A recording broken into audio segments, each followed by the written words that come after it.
in a quiet Australian town where everyone knew each other's dog's name. Crime wasn't just rare, it was unheard of. Until the night Lorraine Hartley dropped dead in the middle of choir rehearsal. She was the pastor's wife. People said it was a heart attack. Sad, but not suspicious. That is, until a year later when someone found the note. Lorraine had always been gentle. She made biscuits for every church event, knew everyone's birthday, and still sent handwritten thank you cards. But behind closed doors, things weren't as pretty. People whispered that Pastor Neil Hartley, the beloved man behind the pulpit, wasn't so beloved at home. Still, no one said it out loud. Until a teenage girl, who'd just started cleaning the church, found a folded scrap of paper under the third pew. It was written in shaky handwriting. All it said was, "If anything happens to me, it wasn't God's will." It was Neil. She showed her mum, who called the police. At first, they thought it was a prank.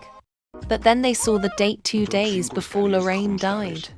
Her body had been cremated immediately. No autopsy. Neil insisted on it. She wouldn't have wanted to be cut open, he said. The case had been closed without question. But now detectives quietly reopened it, unofficially. They began asking around. A choir member remembered.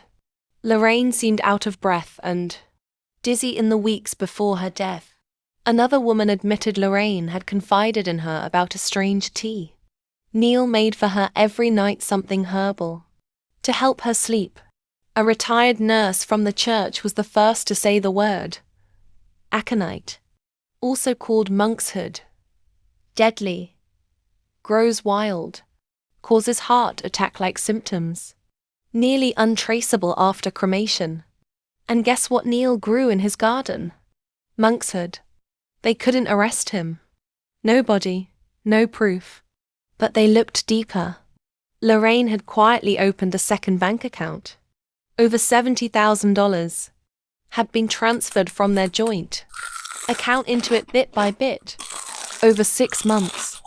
The day after her death, Neil closed everything and moved the money into his own name. People started leaving the church. Neil's sermons got shorter. His smile got thinner. Then one day he disappeared. Just vanished. Left a note on the pulpit. "I'm taking time to grieve in private." No one saw him again. 5 months later, a bushwalker found a rusted-out car in the middle of nowhere, deep in the bush. Inside was a skeleton, a flask, and a Bible. The ID matched Neil Hartley. Toxicology showed traces of aconite in the flask. Self-inflicted, they said. But the real shock was in the glove box. Another note, in Neil's handwriting. She was going to leave. I couldn't let her. God told me she belonged with me, even in death. I'm ready now. Maybe he'll forgive me. Lorraine's death was never officially reopened. Neil's was ruled a suicide. And the little town still sings hymns every Sunday only now. No one sits in the third pew.